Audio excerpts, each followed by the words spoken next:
Olá pessoal, tudo bem com vocês? Aqui é mais uma vez o professor Albino Chegança Júnior e sejam muito bem-vindos ao meu canal e a esta videoaula. Videoaula que, como vocês já podem ver aqui no slide, aborda o tema de nação, os importantes conceitos da geografia. Inclusive, eu fiz uma playlist aqui no canal acerca dos principais conceitos da ciência geográfica. E um desses conceitos é o conceito de nação, que, como vocês já podem ver na imagem do slide, é um conceito que diz respeito aos aspectos humanos, às pessoas. Tudo bem? E é um conceito importante para a gente entender diversas questões que envolvem a geografia, a geopolítica, as relações internacionais, como também, infelizmente, diversos problemas que ocorrem no nosso planeta. No caso, a gente pode citar guerras, perseguições e etc. Tudo bem? Nação, então, é um conceito que diz respeito a somente os aspectos humanos. É importante frisar isso porque muita gente confunde nação com o conceito de país. Lembrando que país leva em conta os aspectos humanos, mas também os aspectos físicos. E esse conjunto de aspectos físicos e humanos é que são administrados por um Estado. Tá? Então, por favor, não confundam país com nação. Tudo bem? Aí aqui, recapitulando o que eu falei para vocês, né? Nação diz respeito apenas a aspectos humanos, até por isso eu coloquei aqui nas imagens apenas pessoas, tá? Mas, o que isso quer dizer efetivamente? Como vocês sabem, o nosso planeta possui uma enorme diversidade quando a gente fala em aspectos humanos, ok? Ou seja, existem pessoas que são semelhantes a nós, onde nós nos identificamos com elas, e existem pessoas que são muito diferentes de nós, tá? Quando existe uma coesão, quando existe uma harmonia, algo que conecta essas pessoas, nós falamos que existe uma nação, tá? Isso que eu estou apontando aqui com o laser no primeiro tópico. Nação é um grande conjunto social que possui uma identidade cultural que compartilhada entre seus indivíduos, tá? E o que forma essa identidade compartilhada? Ela é formada a partir de diversas questões, diversos aspectos. A gente pode falar em tradições, costumes, língua, religião, crenças e valores. Tá? Essas questões todas podem fazer com que as pessoas se sintam unidas. Tá?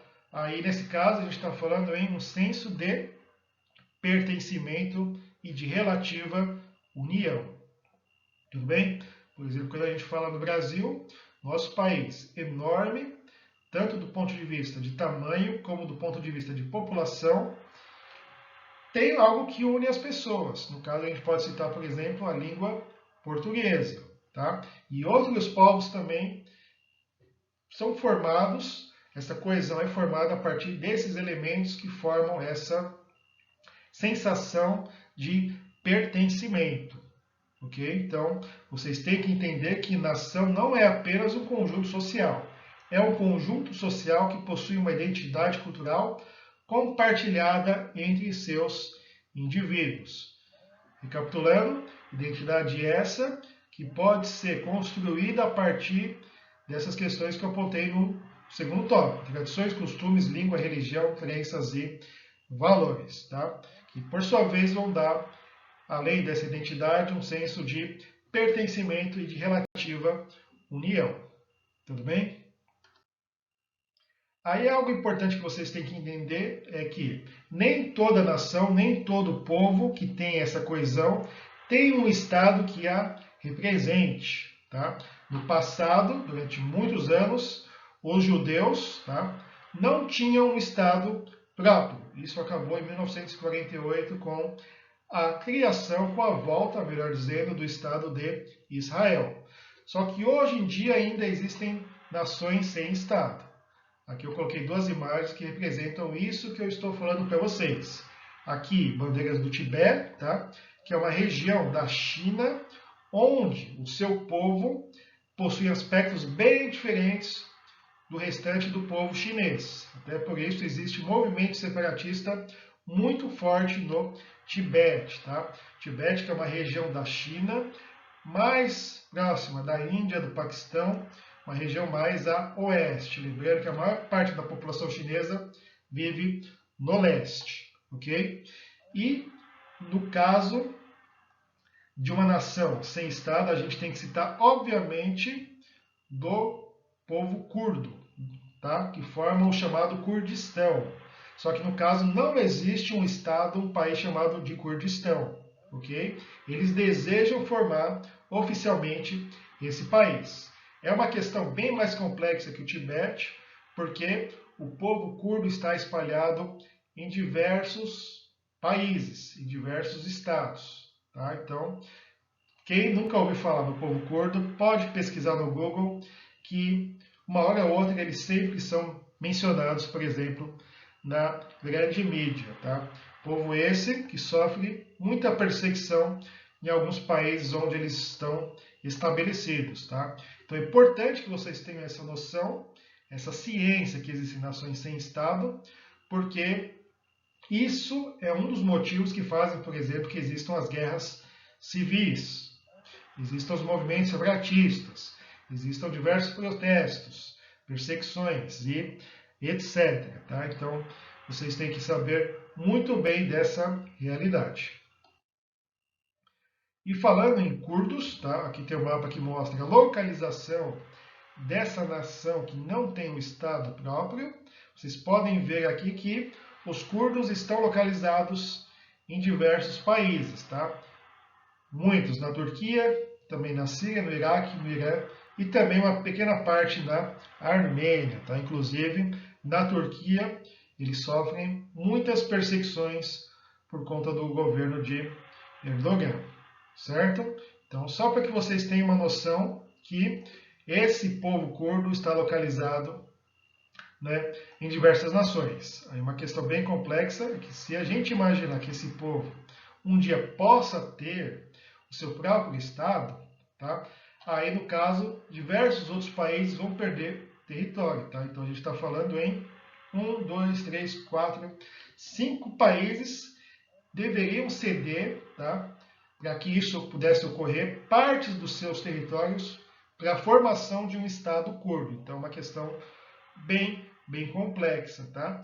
Um outro exemplo que eu esqueci de colocar no slide, mas que é importante a gente citar, é o povo cigano também. Tá? Vocês sabem muito bem que os ciganos estão espalhados em diversos países ao redor do planeta. Só que os ciganos também não possuem um Estado próprio.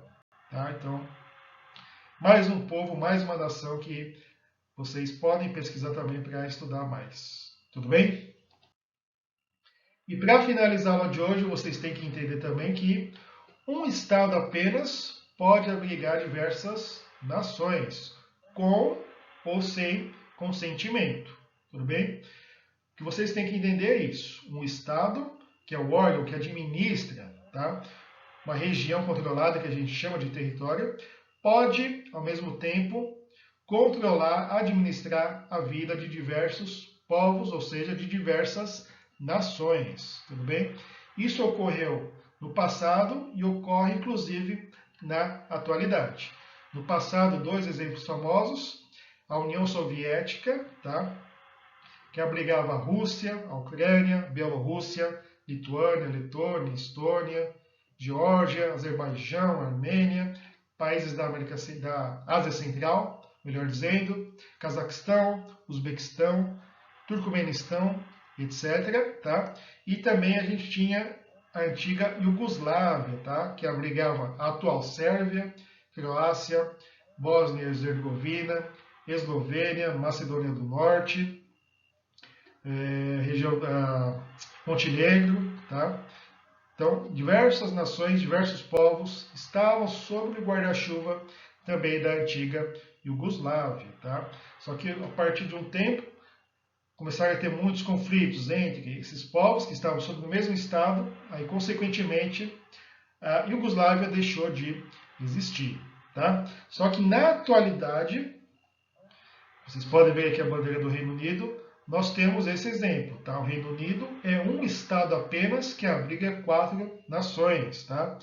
a mais populosa, mais famosa, a Inglaterra, como também a Escócia, o País de Gales e a Irlanda do Norte. Tá? Então, são nações que permitem que sejam administradas, de certa forma, pelo Reino Unido. Tudo bem? Então, vocês têm que entender essas duas questões. Existem nações sem Estado e existem Estados que abrigam diversas nações. Tudo bem?